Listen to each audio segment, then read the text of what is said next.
If you visit the Temple Mount or Haram al-Sharif in Jerusalem today, you will witness one of the strangest sovereignty paradoxes in the modern world. You will likely enter through the Maghrabi Gate. You will pass through metal detectors manned by Israeli police officers. You will see Israeli soldiers patrolling the perimeter with assault rifles. But the moment you step into the courtyard of the Dome of the Rock, the rules change. If you try to open a Bible, or if a Jewish visitor tries to close their eyes and sway in prayer, a man in a plain shirt or a vest will appear out of nowhere and stop them. He isn't an Israeli soldier, he is a guard of the Waqf. The Israeli police, despite having the guns, will usually back him up and escort the praying visitor out. Who are these men? Why does the Israeli government, which claims Jerusalem is its undivided, eternal capital, allow a foreign-funded Islamic organization to police the most sacred site in Judaism? The answer lies in a four-letter Arabic word that is the hidden operating system of the Middle East, the Waqf. To understand Jerusalem, you can't just understand Zionism or Palestinian nationalism. You have to understand Islamic property law. Today, we are going to look at the organization that acts as the landlord of God, and how a legal concept from the 7th century is the only thing keeping the 21st century from exploding. First, let's define the term. Waqf, plural. Waqf literally means confinement or prohibition. In Islamic law, it refers to a religious endowment. Think of it like a Western trust or a non-profit foundation, but with a divine twist. When a person creates a waqf, a building, a piece of land, or a well, they are transferring ownership from themselves to God. Once a property becomes Waqf, it is arrested in time. It cannot be sold. It cannot be inherited. It cannot be gifted. It belongs to God forever, and its revenue, if it's a shop or a farm, must be used for a specific charitable purpose, like feeding the poor, funding a mosque, or running a school. This system built the skylines of the Islamic world. In the Ottoman Empire, huge chunks of cities were waqf land. In Jerusalem, the Jerusalem Islamic Waqf is the specific institution tasked with managing the Islamic holy sites.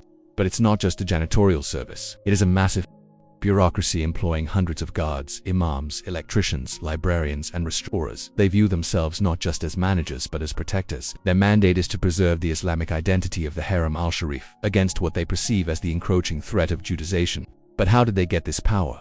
And why does Israel let them keep it? To answer that, we have to go back to the most critical hour in the history of modern Jerusalem, June 7, 1967.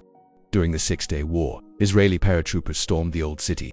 For the first time in 2,000 years, Jewish forces controlled the Temple Mount.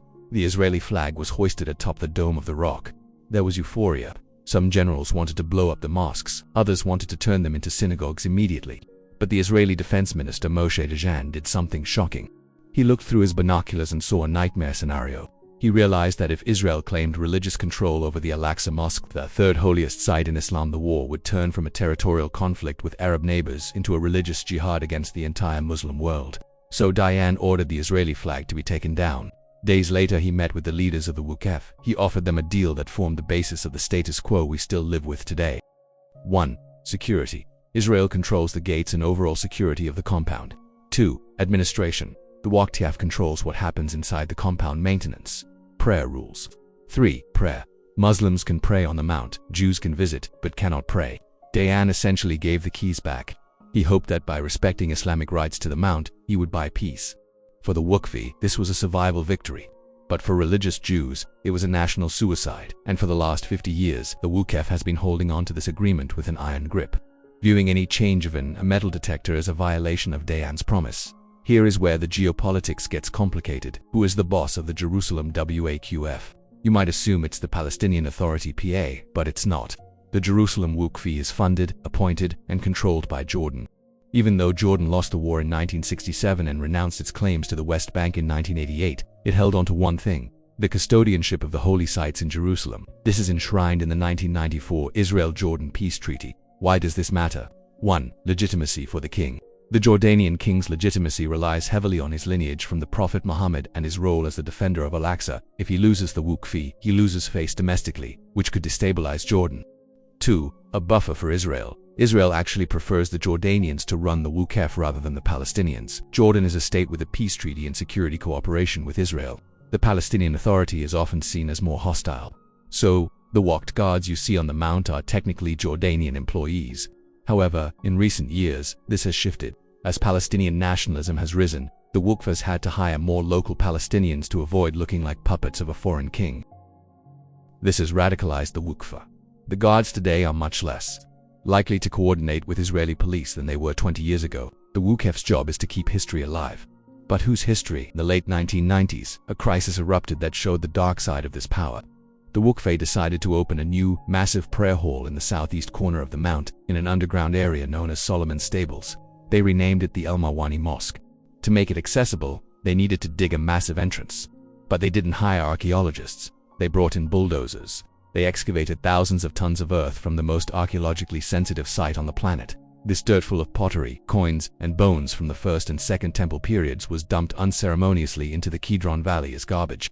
Israeli archaeologists were horrified. They called it an archaeological crime. They accused the Waqf of intentionally trying to erase Jewish history to cement the Islamic claim that the temple never existed.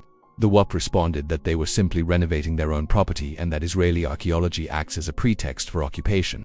This sparked the Temple Mount Sifting Project, where volunteers sifted through the dumped dirt to save artifacts, but the damage was done. The El Mawani Mosque is now the largest mosque in Israel, capable of holding 10,000 worshippers. This move was a geopolitical masterstroke by the Waqf.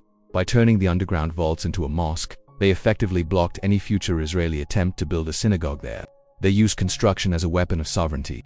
The tension between the Waqf and the state reached a boiling point in 2017, after a shooting attack killed two Israeli policemen near the Lion's Gate. Israel installed metal detectors and security cameras at the entrances to the mosque. To a Westerner, this looks like standard security like at an airport, but the Waqf saw it as a violation of sovereignty. They argued if Israel controls the checkpoint, Israel controls who prays. Today it is metal detectors, tomorrow they will ban young men, the next day they will close the mosque. The Waqf called for a boycott. Thousands of Palestinians refused to enter the mosque, praying in the streets instead.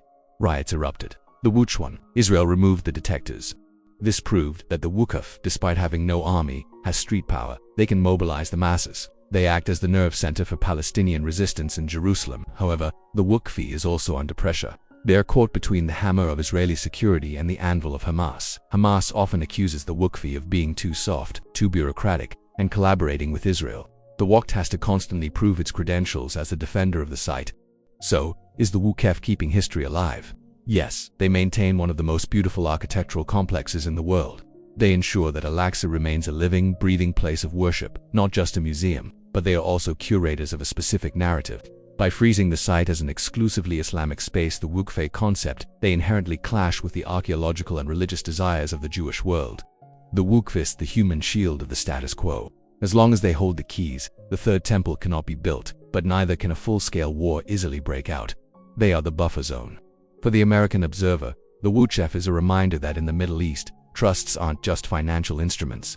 They are theological fortresses. Next time, we are going to look at the most expensive grave in the world and why people are dying to get into the cemetery next door. Don't forget to subscribe. Thanks for watching.